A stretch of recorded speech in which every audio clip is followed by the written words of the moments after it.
오늘 설교의 제목을 꿀과 버터와 양과 치즈라고 제목을 잡았는데요.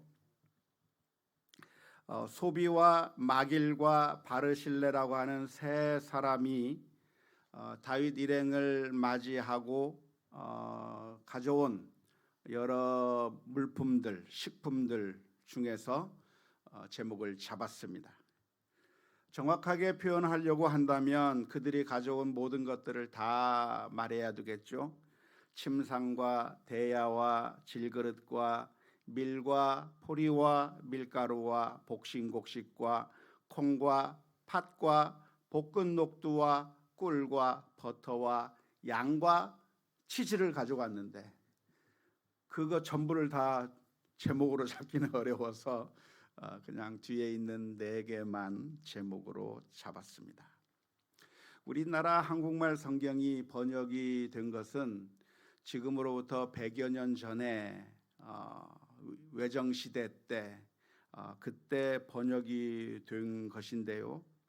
그때 번역을 하면서 사무엘하 17장 29절을 번역할 때 버터라고 하는 단어 그리고 치즈라고 하는 단어를 번역했을 때 과연 100년 전 사람들이 그 말을 과연 이해했을까 흥미로운 질문이 생기곤 합니다. 지난 시간에 살펴본 것처럼 아히도벨이라고 하는 사람은 다윗이 약해져 있을 때 지금 당장 추격을 해서 지금 공격을 해서 지금 제압해 버려야 된다고 제안을 했었고, 후세는 그러지 마시고 전열을 가다듬은 다음에 완전히 그 군대를 잘 정비해서 그래서 친히 압살롬이 진두지휘를 하면서 다윗을 무찔러야 된다고 그렇게 상반된 작전을 내놓았을 때에 압살롬은 아히도벨의 계략보다는 후세의 전략을 선택하는 그런 결과를 가져온 것에 대해서 우리가 지난 시간에 살펴보았습니다. 이 상반된 전략 가운데서 왜 압살롬은 잘못된 전략을 선택할 수밖에 없었는가? 따지고 보면 아히도벨의 전략이 훨씬 더 뛰어난 전략인 겁니다. 지금 다윗이 지쳐 있을 때, 경황이 없을 때 지금 쫓아가서 제압해 버리는 것이 그게 더 뛰어난 전략인데 왜 압살롬은 그 전략을 선택하지 않고 다윗의 첩자인 후세가 내놓은 그 전략, 이 전략은 압살롬을 위한 전략이 아니라 다윗에게 시간을 벌어주기 위한 그런 전략인데 그 전략을 왜 압살롬이 선택할 수밖에 없었는가? 그 이유에 대해서 우리가 살펴보면서 그것은 우리 인생들이 종종 잘못된 정책을 선택하는 이유가 무엇인가? 그것은 바로 우리들의 죄성에서부터 그러한 선택을 하게 되는 것이다 라고 생각해 보았습니다. 뿐만 아니라 그것이 죄성의 발로일 뿐만 아니라 그 모든 선택의 과정 가운데 하나님께서 개입하셔서 하나님께서 압살롬의 마음을 움직이시고 그리고 그러한 전략의 실패를 통해서 하나님께서는 다윗을 보호하시고 그리고 다윗을 회복시키시고 다시 예루살렘으로 돌아오게 하려는 하나님의 사랑 속에서 이러한 계획들이 하나씩 둘씩 진행이 되고 있다고 하는 것에 대해서 우리가 지난 시간에 살펴보았습니다. 오늘 본문은 바로 그 뒤의 이야기입니다. 압살롬이 아히도벨의 전략을 선택하지 않고 후세의 전략을 선택하게 되었을 때 이제 시간을 벌게 되었습니다. 그러니까 다윗이 해야 할 일이 있다고 한다면 지금 아직 여유가 있을 때 최대한 빨리 멀리 도망가서 그 뒤에 전열을 가다듬고 그 뒤에 좀 정신을 차리고 그래서 다시 일어설 수 있는 기회를 마련하는 것이 아주 중요하기 때문에 이 압살롬 진영에서 어떠한 일들이 벌어지고 있는가에 대해서 다윗에게 알려주어야 할 필요가 있었습니다. 오늘 본문의 말씀을 보니까 이 후세가 다윗의 첩자로서 압살롬의 궁정에 와 있는 이 후세는 빨리 메시지를 보내서 다윗에게 빨리 도망가라고 메시지를 보냅니다. 먼저 사독과 아비아달이라고 하는 두 제사장에게 그 말을 전달했는데 그 제사장들이 직접 가서 전달하지 못합니다. 왜냐하면 그 제사장들의 움직임이 발각될 수도 있고 제사장의 움직임이라고 하는 것들은 쉽게 눈에 띄기 때문에 자신들이 갈 수가 없기 때문에 제사장들은 여종에게 시켜서 에느로겔이라고 하는 지역에 숨어있던 요나단과 아히마아스에게 그 소식을 전하게 했고, 그리고 그 두 사람은 다시 또 다윗에게 달려가서 그래서 다윗에게 이 압살롬 진영에서 어떤 작전이 이루어지고 있는지에 대해서 알려주는 그 과정이 오늘 본문의 말씀 가운데 기록되어 있습니다. 그런데 그 과정 가운데서 어떤 한 소년이 요나단과 아히마아스를 알아보았습니다.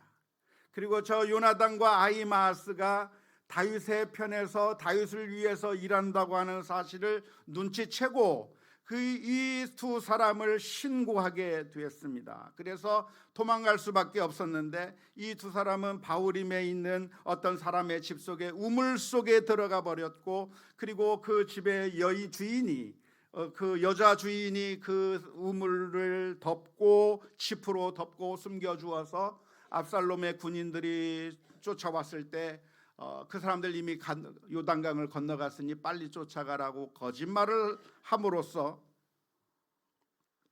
결국 안전하게 보호하게 되었고, 결국 그 두 사람은 다윗에게 달려가서 후세의 전략이 어떠한 것인가, 압살롬이 어떤 계획을 세우고 있는가에 대해서 다윗에게 전달해 주었고, 그래서 결국 다윗은 무사하게 도망갈 수 있는 그런 여건이 형성이 됐습니다.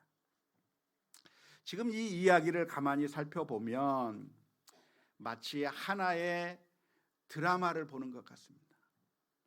아주 긴장감 넘치는 그런 드라마 혹은 영화의 한 장면을 보는 것만 같습니다. 손에 땀이 쥐는 그런 긴박한 일들이 지금 벌어지고 있는 겁니다. 아마 영화를 만든다고 한다면, 이 이야기로 영화를 만든다고 한다면 요나단과 아히마아스가 걸어가는 그 길에 소년이 바라보는 그 장면이 오버랩돼서 아마 보여줄 것이고, 그리고 빨리 도망가서 우물물에 숨는 그 장면, 그리고 군인들이 쫓아와서 수색하고 있는데 거짓말해서 무사히 그 말에 속지 않고, 그 순간에 이 군인들이 그 우물을 한번 싹 봤는데 그 보는 순간에 이 여인이 마음이 쫄려가지고 저 우물을 들춰보면 어떡하나 이렇게 쫄고 있는 바로 그 순간에 군인들이 그 우물 옆을 가서 짚더니만 그 우물의 짚을 확 여는 것이 아니라 그냥 쓱 지나가면서 안도의 숨을 내쉬는, 어쩌면 긴박한 드라마의 한 장면을 오늘 보는 것 같습니다. 이 과정 가운데서 실패가 발생하려면 여러 군데에서 실패가 발생할 수 있었을 겁니다. 발각되려고 한다면 여러 단계에서 발각될 수가 있었을 겁니다.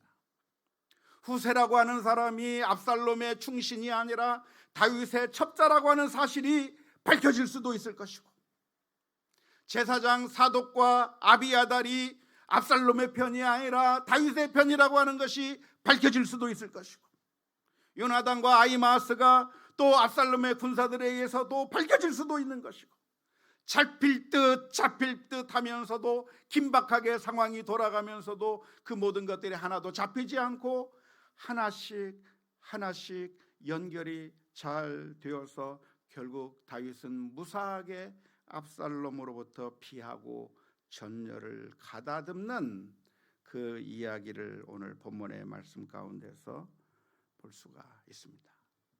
어떻게 이렇게 긴박한 이 상황이 한치의 오차가 딱 생겨버리면 모든 것이 수포로 돌아갈 수 있는 그런 일들이 착 맞아 떨어지면서 어떻게 다윗이 무사히 도망갈 수 있게 되었겠습니까? 오늘 성경 말씀에서는 그 이야기를 자세하게 기록하고 있지는 않지만 이 이야기를 읽으면서 하나님께서 다윗을 보호하고 계시는구나.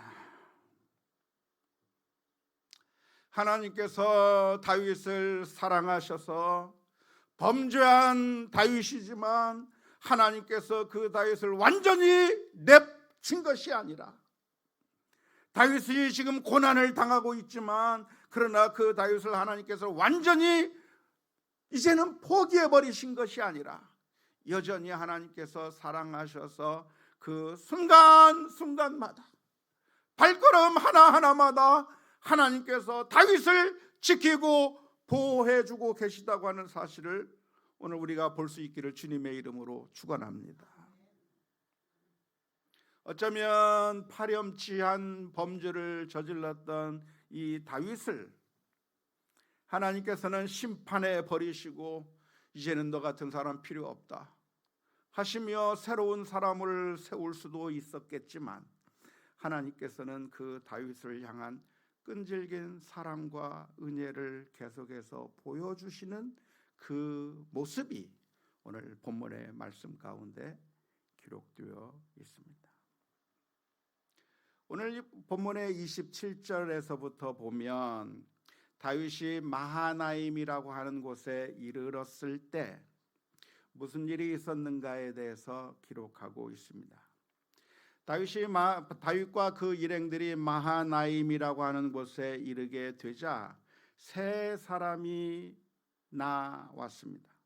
그 세 사람은 누구냐면 암몬 족속 라빠 사람 나하스의 아들이라고 하는 소비라고 하는 사람과 로데발 사람 암미엘의 아들 마길이라고 하는 사람과 로글림 길르앗 사람이라고 하는 바르실레라고 하는 이 세 사람이 다윗 왕 앞에 나왔는데 빈손으로 온 것이 아니라 먹을 것을 가득 가지고 왔어.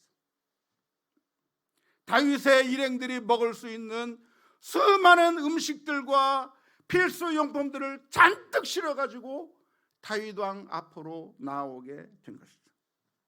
그들이 가져온 것이 무엇이냐? 침상과 대야와 질그릇과 밀과 보리와 밀가루와 복신곡식과 콩과 팥과 볶음독두와 꿀과 버터와 양과 치즈와 치킨은 아니고 아무튼 그 당시 얻을 수 있는, 그 당시 구할 수 있는 모든 것들을 다 구해가지고 지금 빈털터리로 도망하고 있는 다윗의 일행들에게 찾아와서 공급해주고 있는 것입니다. 압살롬의 반역을 피해서 황급하게 왕궁을 빠져나올 수밖에 없었기 때문에 다윗과 그 일행들은 제대로 갖춘 것이 아무것도 없었을 겁니다.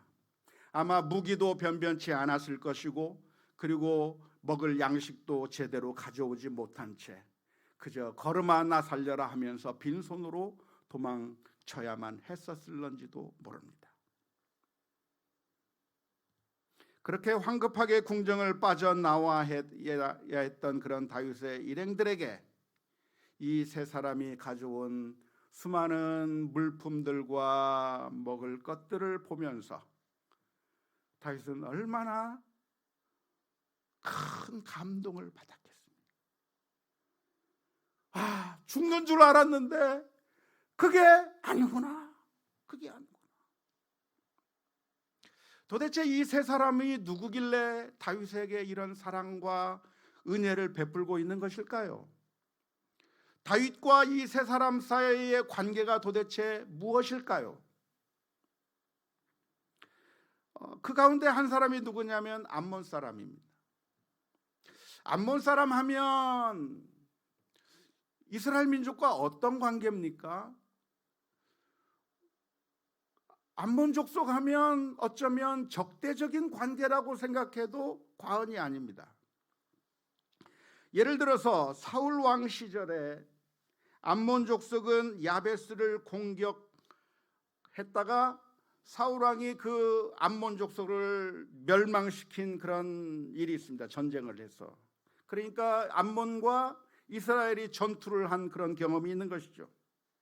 사울이 왕이 된 다음에 주변 나라들을 정복했는데 그 정복한 나라 중에 하나가 바로 암몬이라고 하는 족속입니다. 다윗이 왕이 된 후에도 그 주변의 나라들을 정복했는데 그 정복한 나라 중에 하나가 어떤 나라냐면 암몬이라고 하는 족속을 다윗 왕은 정복해 왔던 것을 우리가 알 수가 있습니다. 하지만 다윗 왕은 암몬 왕 나하스가 죽고 나하스의 아들 한온이 왕이 되었을 때에 사신들을 보낸 이야기를 아마 기억하실 겁니다. 왜 다윗 왕은 사신을 보냈습니까? 그것은 그때 다윗이 했던 말이 무엇이냐면 그 나하스라고 하는 암몬 족속의 왕이 내게 선대하였으므로, 내게 좋은 일을 하였으므로 그 나하스가 죽는 그 소식을 들었게 되었을 때 사절단을 보내서 조문단을 보내어서 위로하고 그렇게 교제하려고 하는 그런 제스처를 쓴 이유가 무엇이냐면, 어쩌면 우리가 적대 관계로만 생각할 것이 아니라 다윗이 주변 나라들을 정복하기는 했지만 그 정복 관계가 꼭 결과적으로 사이가 나쁜 관계가 되는 정복 관계만은 아니었다고 하는 것을 추측해 볼 수가 있습니다. 예를 들어서 다윗이 주변 민족들을 정복했는데, 그래서 정복한 다음에 항복하면 그러면 서로 계약을 맺습니다. 조약을 맺습니다. 나라 대 나라로, 민족 대 민족으로 조약을 맺는데 그 조약 내용이 무엇이냐면 우리 이스라엘 민족이 당신네 민족을 보호해 줄 테니까 그러면 그 민족은 우리나라에게 조공을 얼마씩 바쳐라 라고 하는 그런 불평등 조약을 맺게 되는 것이 일반적인 관습이라고 할 수 있겠는데, 아마도 다윗은 그 주변 민족들을 정복하면서 그들을 속국으로 만들었지만, 그 속국으로 만들었어도 이 이스라엘 민족이 다윗이 그 주변의 속국들을 아주 착취해버리고 아주 극악무도하게 정말 이가 갈리도록 그들을 지배하고 그들을 못살게 군 것이 아니라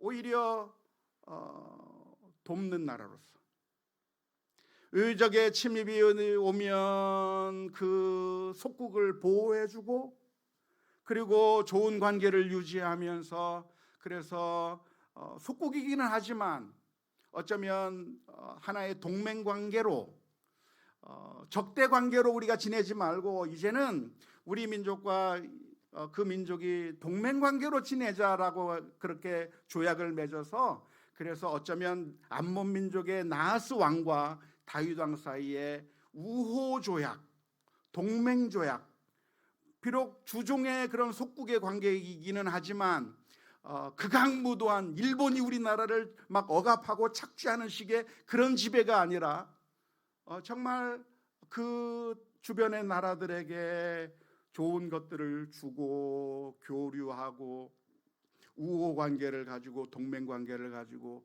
그래서 주변 나라들로부터 보호해주는 그런 친절을 다윗이 베풀었기 때문에 나하스 왕과 이 다윗 사이에 그런 좋은 관계가 세워져 있었을 것이라고 추측해 볼 수가 있습니다.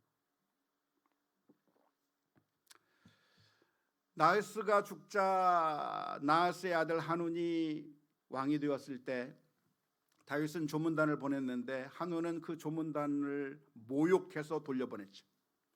결국 하는 수 없이 이 한온이 다스리고 있는 암몬 족속과 이스라엘 민족이 전쟁을 하고 결국 이스라엘이 승리하게 됐지만, 그래서 적대 관계가 있는 것처럼 보이지만, 그러나 오늘 등장한 이 사람은 누구냐면 나하스의 아들인데 소비라고 하는 아들이에요. 다시 말하자면 나하스의 여러 아들들이 있는데 그 중에 한온이라고 하는 사람이 나하스를 뒤이어서 왕이 된 반면에 이 소비라고 하는 아들은 어쩌면 이 한온이라고 하는 그 왕하고는 적대 관계에 있는 사람이기 때문에 다윗이 이 한온을 제압해 주는 것은 결국 소비라고 하는 사람에게 좋은 일을 하고, 어쩌면 이 소비에게는 그동안 다윗이 암몬 족속에게 선한 일을 했던 것, 그리고 소비에게 좋은 일을 했던 것을 기억하고서 지금 이 힘들고 어려운 순간에 그 소비가 암몬 족속의 왕이었던 나하스의 아들 소비가 지금 다윗이 힘들다고 하는 이야기를 듣고 지금 이 순간에 그 은혜를 갚기 위해서 나오는 것이라고 이해할 수가 있습니다. 뿐만 아니라 로데발 사람 암미엘의 아들 마길은 누굽니까? 이 마길은 누구냐면 그 사람의 집에 무비보셋이 거주하고 있었습니다. 다시 말하자면 무비보셋과 아주 밀접한 관계에 있는 사람이었는데, 다윗이 왕이 된 다음에 무비보셋을 죽인 것이 아니라 무비보셋을 대접하고 자기 왕자와 똑같이 대우를 해주고 선대하는 그 모습을 보고, 어쩌면 이 무비보셋의 가장 가까운 사람이라고 할 수 있는 이 암미엘의 아들 마길도 다윗 왕에게 은혜를 갚기 위해서 나왔다고 볼 수가 있습니다. 바르실레는 누굽니까? 바르실레는 그 전에는 한 번도 등장한 적이 없고 오늘 처음 등장하는 사람인데, 이 사람의 이야기는 성경에 기록되어 있지는 않지만, 그 이전에는 기록되어 있지 않지만 오늘 처음 등장하는 사람이지만, 아마도 이 바르실레도 다윗으로부터 많은 은혜를 그동안 입었던 사람이었기 때문에 다윗이 힘들다고 하는 이야기를 들었을 때 이 세 사람들이 먹을 것을 바리바리 싸들고 와서 공개했을 거라고 보는 것이 옳을 것이라고 생각을 합니다. 사랑하는 성도 여러분,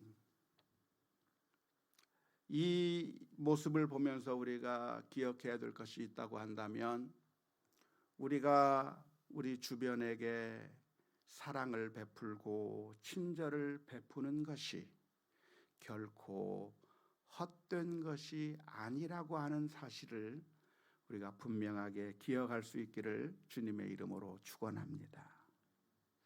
다윗이 친절을 베풀 때 내가 힘든 상황이 언젠가는 생길 텐데, 그 언젠가 힘든 상황이 생기면 내가 지금 도와준 사람이 언젠가는 나를 도와주겠지 라고 그렇게 예상을 하고서 도와줬을까요? 아니죠.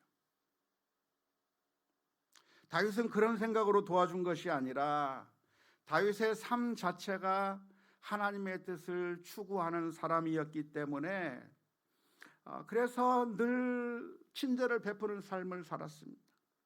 은혜를 베푸는 삶을 살았습니다. 대표적인 예가 어느 경우입니까?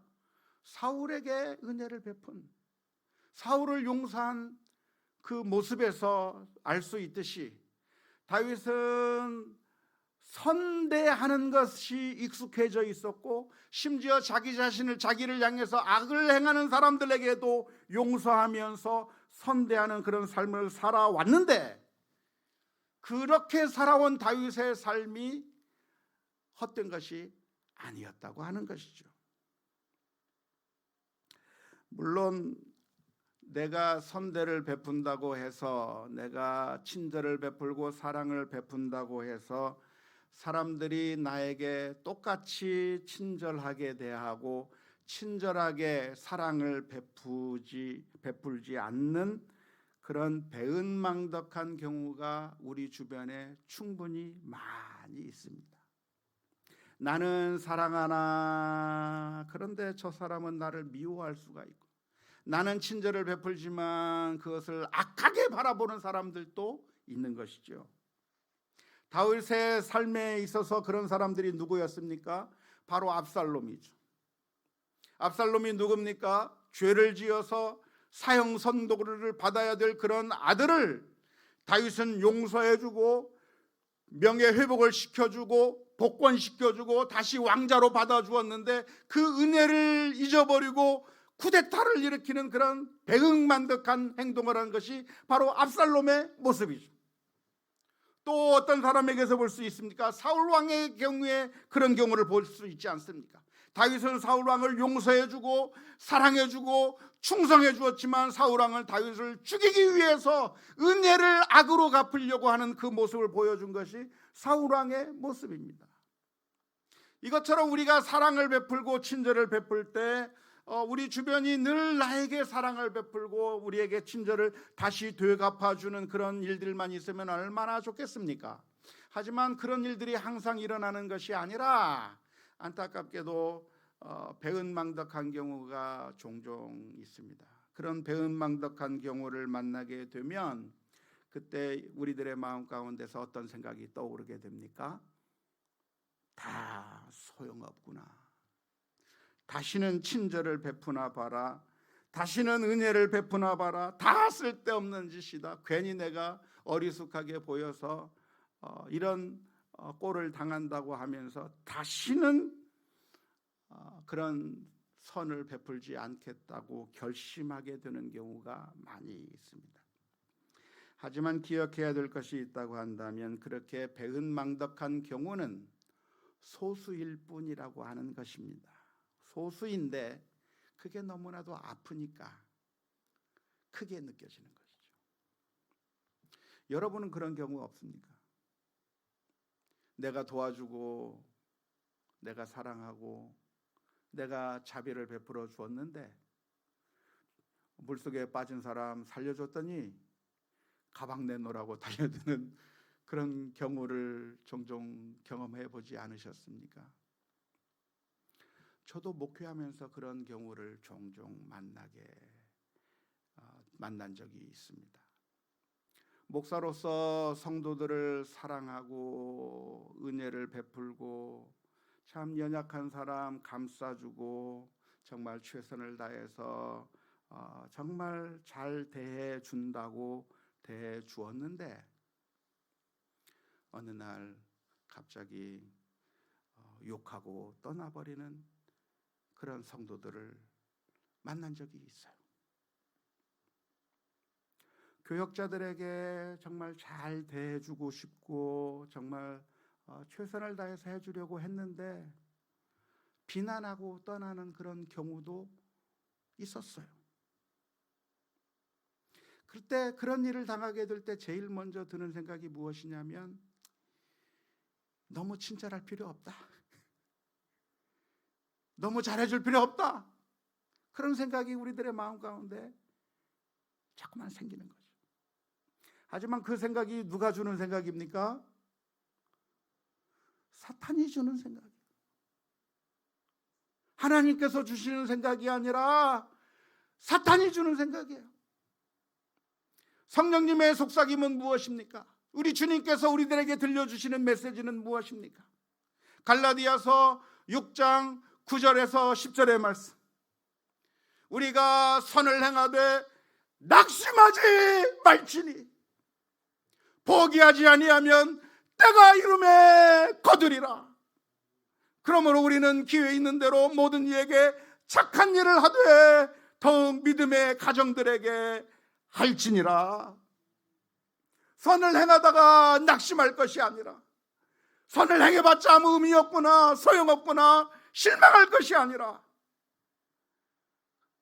우리에게 배은망덕한 사람들이 등장한다고 할지라도 우리는 선을 행하다 낙심하지 말아야 하는 것이 그것이 주님께서 우리들에게 들려주시는 메시지라고 하는 사실을 분명하게 기억할 수 있기를 바랍니다. 가만히 생각해 보면 사실 이 사람들이 이런 식으로 나오지 않을 수도 있습니다. 우리나라 속담에 정승집 개가 죽으면 문상객들이 많이 오지만 정작 정승이 죽으면 찾아오는 사람이 별로 없다고 하는 그런 말처럼 지금 다윗이 쫓기는 신세가 되었을 때 많은 사람들이 이제는 다윗을 배신하고 이제는 새로운 권력자 편에 서게 될 수도 있었을 것입니다. 하지만 이 세 사람은 그렇게 하지 않고 이제는 왕좌에서 쫓겨난 아무 힘도 없어 보이는 다윗에게 찾아와 사랑을 베풀고 음식을 베풀어 주는 것이죠. 이들은 왜 그런 선택을 했을까요? 거기는 하나님의 놀라운 은혜와 섭리가 있는 것입니다. 죄인을 끝까지 포기하지 아니하시고 사랑하시는 하나님의 은혜와 섭리가 있는 것이죠. 어쩌면 오늘 우리가 살아가는 것도 하나님의 은혜와 사랑 때문에 살아가고 있는 것입니다. 하나님께서 우리들의 발걸음을 지키시고 보호해 주시고 환난 가운데서도 보호해 주시기 때문에 우리가 여기까지 왔다고 하는 사실을 기억하면서 믿음으로 주님 앞에 감사하며 살아가는 우리 모두가 되어야 될 줄로 믿습니다. 23절에 보면 아히도벨이 죽음을 선택합니다. 아히도벨은 원래 다윗의 신하였던 사람이었습니다. 다윗에게 조언을 하던 사람이었습니다. 하지만 반역이 일어나게 되자 그 아히도벨은 압살롬에게로 붙어버렸습니다. 압살롬에게 붙어버린 이유가 무엇이겠습니까? 소망이 압살롬에게 있다고 생각한 것이죠. 권력의 이동을 보면서 한 사람은 쫓겨나고 한 사람은 세워지는 그 모습을 보면서 그 결단의 순간에 아히도벨은 머리를 굴렸습니다. 이 순간에 누구를 선택할 것인가? 아무것도 없이 힘없이 쫓겨나는 다윗을 계속해서 추종할 것인가?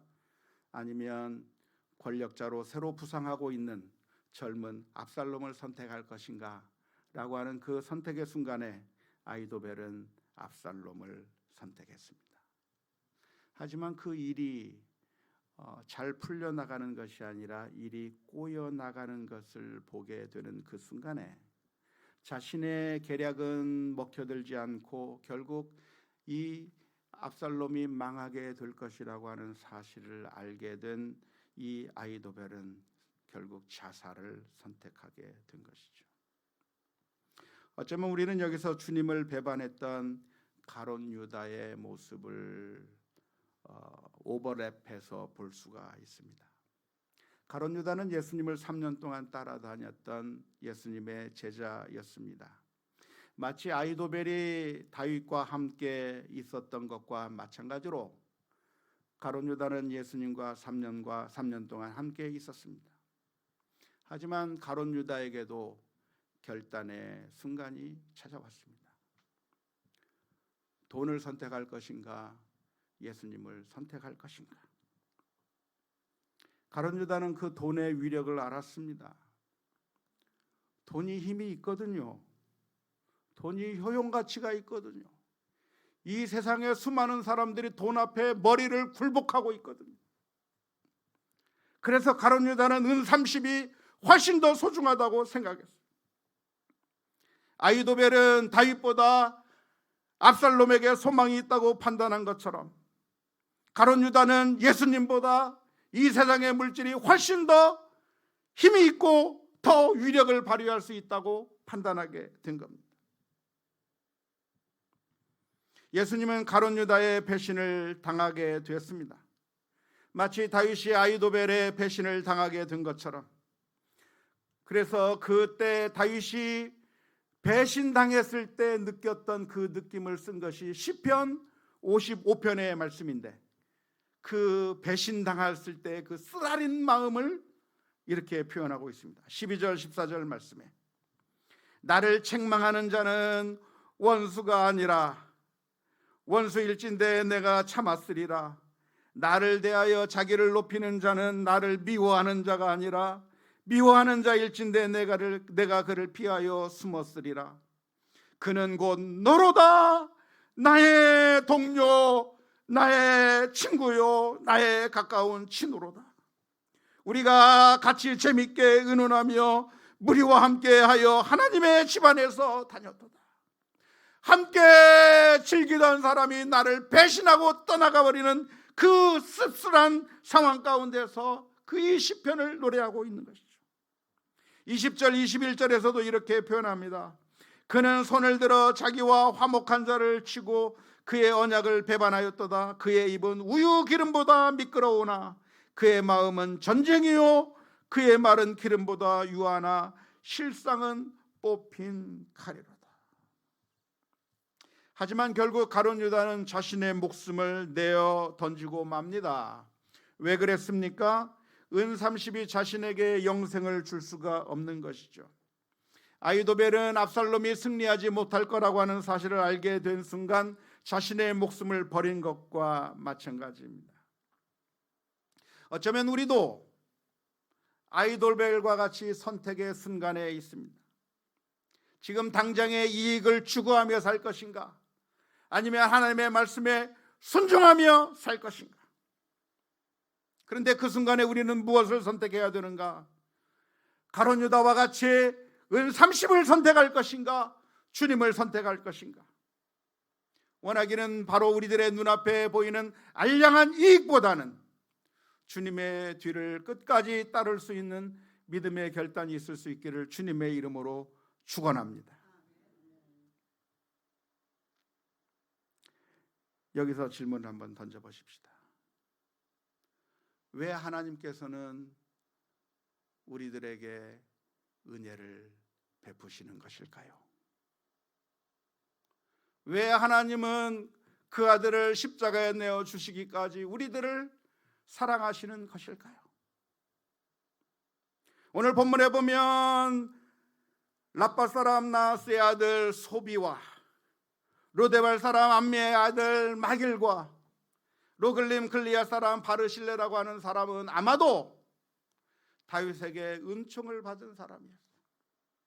예전에 사랑을 받고 예전에 도움을 받고 많은 사랑을 받았기 때문에 다윗이 어려움에 처했을 때 도와주려고 하는 마음이 생긴 것이죠. 그런데 왜 하나님은 우리를 도와주려고 하실까요? 우리가 하나님에게 무엇인가를 해준 것이 있어서가 아니라 오히려 이유가 없습니다. 오히려 우리는 하나님과 원수되었던 사람이고 적대시했던 사람이고 하나님을 거부했던 사람들인데 하나님께서는 우리들에게 하나밖에 없는 그 아들을 십자가에 내어주시기까지 사랑해 주신 그런 과분한 은혜와 축복을 우리가 받은 줄로 믿습니다.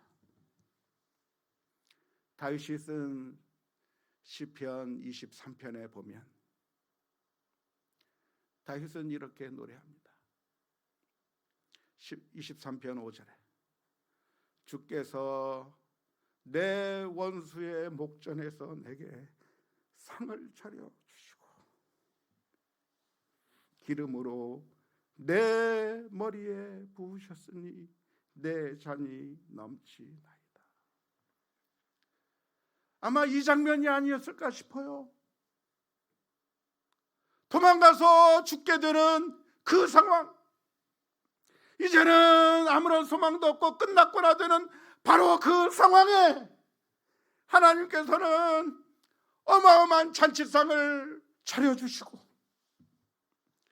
죽을 수밖에 없는 그 상황 가운데서 하나님께서 풍성한 양식을 공급해 주시는 그 모습을 보면서 이게 왜 은혜입니까? 여호와는 나의 목자시니 내게 부족함이 없으리로다. 그 고백과 그 찬양이 오늘 이 다윗이 하나님 앞에 하는 것이죠. 그런데 바로 오늘 저와 여러분들을 향해서 주시는 은혜도 바로 그것입니다. 우리는 누구입니까? 우리는 하나님에게 아무런 은혜를 끼친 적이 없지만 놀라운 것은 하나님께서 엄청난 은혜로 우리들에게 베풀어 주셔요. 우리들에게도 하늘의 은혜와 축복으로 채워 주시는데 우리 주님께서 십자가 위에서 내가 목마르다 마실 목이 타서 죽는 그 순간에 외면하시는 그 하나님께서 그렇게 외면하신 이유는 우리들에게 배불리 먹이시고 영의 양식으로 채우시고 우리를 구원하시기 위한 하나님의 풍성한 은혜가 우리 모두에게 있다고 하는 사실을 기억하면서 오늘 또 날마다 주님 앞에 감사함으로 하나님의 은혜로 이 쓸데없는 자 왜 구속해 주시는지 감사하며 찬양하며 주님 앞에 나아가는, 그리고 매 순간순간마다 믿음으로 승리하며 살아가는 우리 모두가 다 될 수 있기를 주님의 이름으로 축원합니다.